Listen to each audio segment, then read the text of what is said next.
friend Jared Weeks from Saving Abel here to the program. Jared, welcome. Hey, thanks for having me. It's a It, lovely day today. it is, and it's well looking even better because we're understanding you're going to be coming here to visit us here in Harrison. Absolutely. I can't wait. I spend a lot of my weekends up on stage rocking and rolling. And then during the week, I'm just eating Sour Patch Kids and mowing the grass. So I can't wait to get there. I'll see you guys soon. Very cool. Very now, if I remember, you've been to Harrison one time before, right? It's been a while.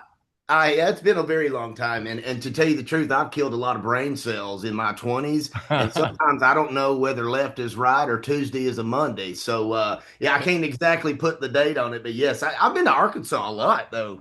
Or Awesome. Missouri. Awesome. Well, let's see. If I remember right, you played at our city park here. Of course, now we've got this new Creekside amp that's Yeah, I'm built pretty over stoked here. about that. I'm You, pretty interested to see it, man. you I love amphitheaters, man. I was going to ask you, what made you choose Harrison as one of your tour stops this time around? Well, a lot of the reason is well, basically we're trying to put together a radio tour coming up in the fall. But my buddy Dean, his name is Dean O'Shaughnessy, and I he's been know Dean very well. yeah, dude, he's been in the Saving Abel camp for many, many years, and he's just one of the most brilliant and beautiful people that I'm just proud to have him in my life. But he's the one that got us hooked up with you guys again. So we're like, thanks, Dean. That's cool. That's good. Pretty stoked about it. I met Dean for the first time here about a month ago, I guess it was. He's And when just he was talking about you guys coming back to town, I'm like, yeah, I'd like to be a part of that. Man, he's just one of the nicest people that I know in my life. Like I literally try to imitate. I try to copy him. Let's just say that. Okay. Okay. I tell my wife, you can't use big words I can't spell. Sorry. I hear That's you. how I win the arguments. Well, you got to figure it out. I've tried two marriages, and that just didn't happen to me. Now we both know I'm lying. It's fine. There you go. There you. Well, now, Jared, let me ask you. Saving Abel came out with an album here back. 2012 was the last one, Bringing Down the Giant, right? Yeah, that was the last one before I stepped out from the group. That Yeah. well, that was going to be my next question. Is that there was that like 9 year period before Abel came out with any new releases, singles anyway. What was in that long period in between there? I mean, I ended up moving to Nashville in 2013.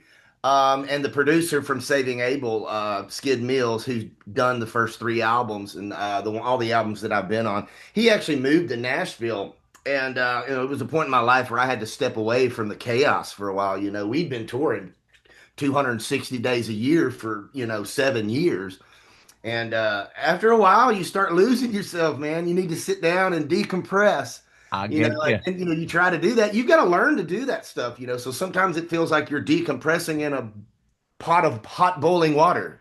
So you got to compartmentalize. But I ended up taking a break and doing some mental health stuff, when I came here to Nashville and doing therapy and learning more about myself and fixing myself from the inside out. And I tell you, the more I dove into that, man, the more and more I got into it, the more and more I started relying on joy instead of drugs. That was one of the things in my life, that I would always self-medicate, because we all have those moments as a kid where something stops us in our tracks and goes, wait a second. Yep. I don't deal with that no more. Oh, So we gotcha. found our own way through it. But of course, I didn't find my own way till I was probably 30. So, but Well, hey, it's important that we're here, though. And there you go. so I started writing. I was doing a solo album with Skid, and I'm from Mississippi, so being in the country music industry isn't out of my element. There you Heck, I go. grew up listening to Clay Walker and Garth Brooks and Tracy Lawrence, like you name it. We'd ride around in my daddy's white Silverado, man. That's how I grew up. So, anyways, Awesome. I started writing country music with some of the biggest writers in the industry, like Jonathan Singleton, done Luke Combs and David Nell and Colt Ford, and Wow. it just happened to be like the most unsuccessful project I've ever. I was going to ask if we're ever going to hear any of some of that work that Well, you yeah, did. here's the thing. Like I said, unsuccessful. I actually released that EP in 2020, actually. So right when COVID hit, I'm like, here's a CD, everybody. Hey, Timing is everything, right? timing is everything. But that's also when I called Jason Knoll back and we started doing the Shade of Grace acoustic thing that we're doing, which brought me back into Saving Abel. So, I'm a really big fan of the universe and how it brings people and folks and situations together, which lead us on to the next chapter of our lives. So here we are. We're coming to Harrison and we're ready to rock. Let's do it. There you go. Now we've had a chance to play your newest single. Dean sent us a copy of Dodge the Did Bullet. he? All right. And let me ask you, what inspired that song? Sometimes there's situations in our lives where people we know very well end up not being the people that we knew. And sometimes we get betrayed, sometimes we get stabbed in the back. And here's the thing, you can take your situations in life and you can look at them because we define the meaning of situations. I don't mean this negatively, but life is meaningless, meaning there's no built-in meaning. We define what we're looking at. There you And go. so you can take those situations and you can say, I can be miserable and hurt over here, or I can try to be happy and still be hurt over here. Well, I got tired of being miserable and hurt. So I started looking at the positive things in life. And that's sort of where the song comes from. We take that and I use music as therapy. And that was the morning after I found something out. It was a really horrible situation in my life. And me and my drummer, Dave Murata, sat down at the Mandalay Bay, which is strange, I know, because the song's called Dodge the Bullet. But we were at the Mandalay Bay. We didn't name it that, though. I was like, bro, we can't name this song Mandalay Bay. He's like, why don't we call it Mandalay Bay? I was like, bro, the chorus is Dodge the Bullet. We can't do that. He's like, There oh, yeah. you He's like, oh, yeah, I forgot. But because that was a One of those horrible Jimmy Buffett situation. moments, right? Yeah. Uh, so me and Dave sat there and wrote that song at breakfast. And it's like I said, one of those situations where it was a horrible situation in our lives, but we made something pure and something good from it. So that song, that's definitely what that song is about self-reflection, and especially the people that you knew who aren't those people anymore. I I like kind that. of feel like I dodged a bullet on that one, if you get what I'm saying. Oh yes, oh yeah, been in that shoe many times. Yeah, So, yeah. are there any plans to release a new album with Dodge the Bullet on it? 100%. We've got a total of 10 songs right now, and we've got four more in the studio that we're going to finish recording, and then we're going to pick and choose the songs that we have for the album. So we're almost done. But once we were presented with Welcome to Rockville when we were there a few weeks ago, Mhm. I have a new band now, an entire new band. I've got Greg Young, Dave Matthews came with me, Dave Murata came with me from Saving Abel. I've Right got on. Riley Haney and I've got Blake Scopino. I call him Scopino. These are all Nashville musicians, and I've been friends with them for many years. And it's very important who you surround yourself with. And me and Dave literally took us a while, and Dave helped me put together a band, which in return helped change Saving Abel's sound a little bit. Like, we're not really Three Doors Down radio country anymore. You know what I'm saying? We're more of the likes of Shinedown and 3 Days Grace, and that's what I've always wanted Saving Abel to sound like. Right Because on. being young, we're touring with Avenged Sevenfold and Nickelback and Buckcherry and all those folks, and I'm up here singing "Sailed Away," and I'm like, man, I wish we sounded like that. But it's one of those things in life that you grow into, and right now I couldn't be more happy than the people we have on our team, the some of the best musicians in Nashville, and some of the newest music we got. Man, we're really excited about what's going on right now. Right on. Well, one of the big debates going on around music right now is, how you're releasing music, releasing singles as opposed to producing a full album. Well, I'm gonna have to go back on MySpace and check the answers to that. That's how old I am. Okay. Okay. You know what I'm saying? From your standpoint, though, I mean, what is your opinion? Is it better to release singles, or do Well, you that's want to the put? thing, being 42 years old and trying to, what are the youngins doing these days? I let my wife handle a lot of the digital media stuff because she's taking classes on it. She understands algorithms and all that. Me, not so much. But what I've learned is nowadays, I worked with some TikTok producers a few months ago, and they were basically telling me 2 minutes is the new 3 minute and 30-second radio song. And I was like, wait, what? How do you tell a story in 2 minutes unless you're the micro machine guy? You remember that guy growing up? It's like, You're right. I was like, how Sure. do you do that? So I'm like, wow, that's a change. Like, we're gonna have to skip a lot of storylines here.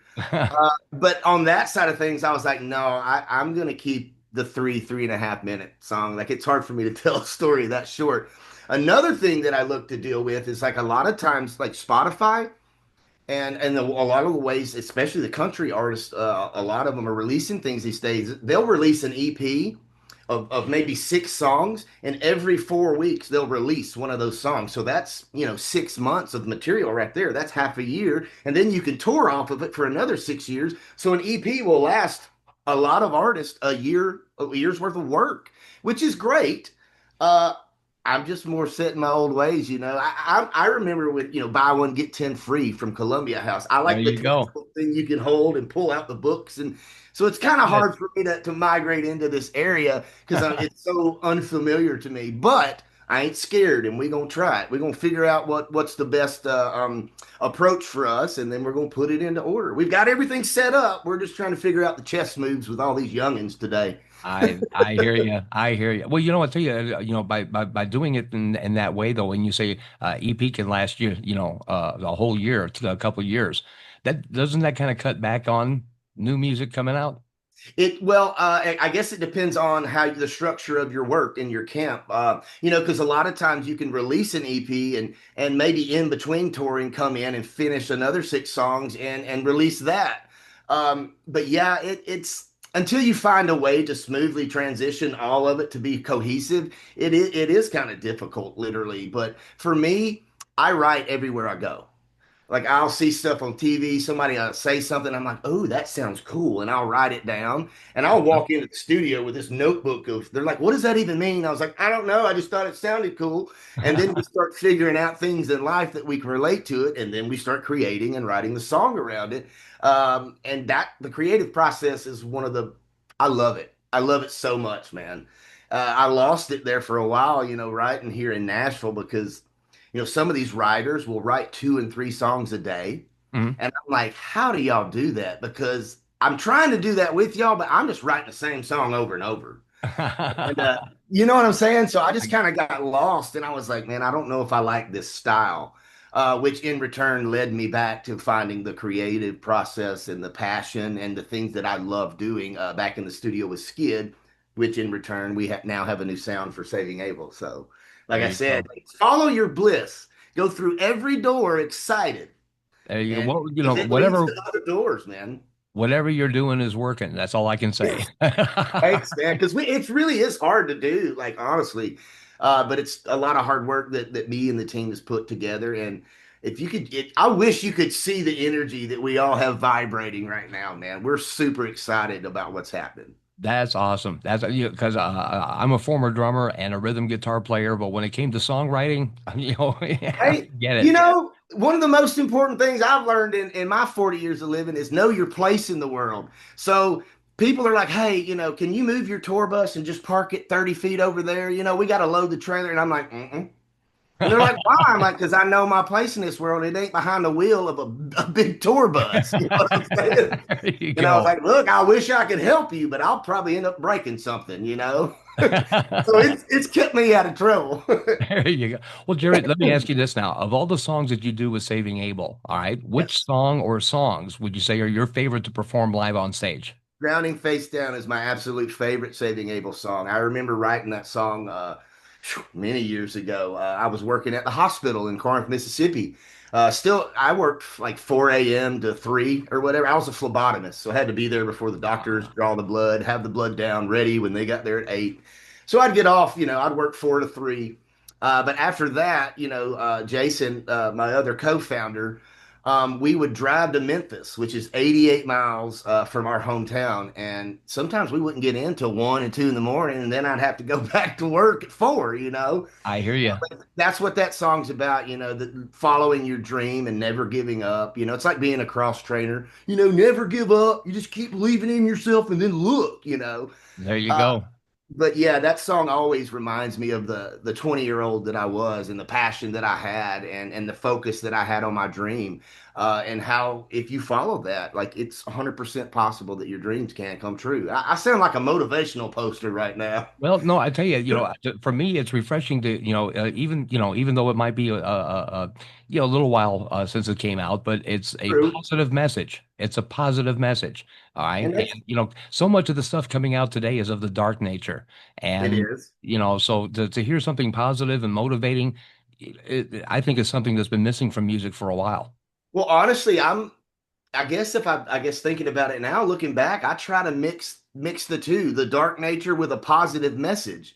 So There they you can be attracted musically and be like, "Whoa, what's that? Oh, I am awesome. Cool." Like that's what I like doing. It's not really about egos and BJs for me anymore. It's more about motivational, inspirational, and how much power that we have each inside of every one of us. And how we have the power to pick ourselves up by the bootstraps and keep pushing. That's why we're here. We all deserve a happy life, and we should never forget our value and our worth in life. And that's my message these days. there you go. One thing I've always tried to teach my kids is that when you free your mind, your backside will follow.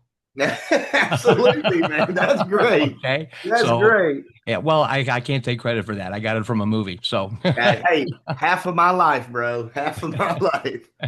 hey, Jared, when Saving Abel actually comes to Harrison, you're going to be running along with Royal Lynn. We've started Huh? playing, some of her music and a band called Heavy Wrecker, which honestly I'm not familiar with. But That's a um, cool name, though. That's I'm like, yes, go on. yeah, I found their logo and it's literally like an old tow truck, Oh, that's and cool. so Heck yeah. the kid show Cars comes to mind when I see that. Oh yeah, Tater. Oh, So Mater. there you go. So, but with Saving Abel now, what can we expect to see? Well, first and foremost, you're going to see a completely different show. I've got a bunch of young boys surrounding me now, so I'm the only old guy. So they're going to be running around doing backflips and stuff while I'm standing in place pointing and winking. But first of all, the show's going to be way much more livelier. Second of all, we've got basically, like I said, a brand new EP of a new sound, new Saving Abel, and we are excited to be able to play that for you guys. Some of you guys are not going to believe it. I'm just super stoked. But then, of course, for the third, we're definitely going to be playing all of our hits, man. The hits that brought this band together, the hits that brought these people together, and we're really, I mean, we just carry a different energy now, man. And it's more of of the energy of being kind to folks, being nice, supporting people, and just walking around with smiles on our faces because it's unbelievable the things I've learned in life. And if you're always looking at the positive always finds you. And that's kind of how when me and Dave made this band, I made that a rule. Like basically a stipulation is you have to be happy if you're here. Leave the negative at the door, huh? Yeah, leave it at the door, man. All right But on. yeah, it's just we carry this band completely different now, and I'm really excited. Like I've said it a million times, but I'm really excited to see you guys. Well, we're excited to have you come back again. Like I say, it's been a while, and now we've got this new amphitheater here in town, the Creekside Amp, and Let's look, do it. just tickled you're going to be the one to rock it out first. And this is going to be the first amphitheater that my guys have played at. So, like, I'm pretty stoked about that, man. The Oh, first show that I played with this new band, this new Saving Abel, was at Rockville a few weeks ago, and there was 40,000 people at 1 p.m. And I'm looking at wow. these guys, and I'm like living through their eyes because I've done it before. But to see these new guys up there and experience the energy that's coming back at them, and they look like little kids on Christmas, it just made me so happy, man. I was Awesome. glad. So to be the first amphitheater as well, it's going to be a plus for us, man. That's awesome. That's all. Well, like I say, you're going to be the first rock band to actually rock that stage, and Let's do so it. we're looking forward to it. Looking Me now, too. the last question I want to ask you, Jared, is that the nonprofit organization that owns this radio station, they're all Yes. about promoting independent artists. Okay, and so what words of wisdom would you like to share with those that are looking to make music their lifelong career? Make them tell you no. Don't be scared to ask questions. Don't be scared to show your music, and don't be scared to be authentic. Because let me tell you, you don't want to imitate other people and not be happy and be famous and popular. You're never going to be happy that way. You can't find happiness if you're not happy. And I think that a lot of times that artists same as other people, forget their value and their worth and what means the most to them. So I think it's really important to stay authentic to yourself and who you are. Plain and simple. Don't change for nobody. Amen. There you Amen. have it. That puts it in a nutshell, Jared. I appreciate that. All Yeah, right. thank you guys, man. Well, listen, again, I'm just tickled to have you on the program with us here. Again, Saving Abel coming to the Creekside Amp here in Harrison on July 25th, along with Royal Lynn and Heavy Wrecker. Jared, appreciate you being on the program. I'm pretty stoked to see Roll in too. So it's going to be a good show. I'm really excited, man. Very good. Very good. All right. Looking forward to seeing you there. All right, see you guys. Thanks.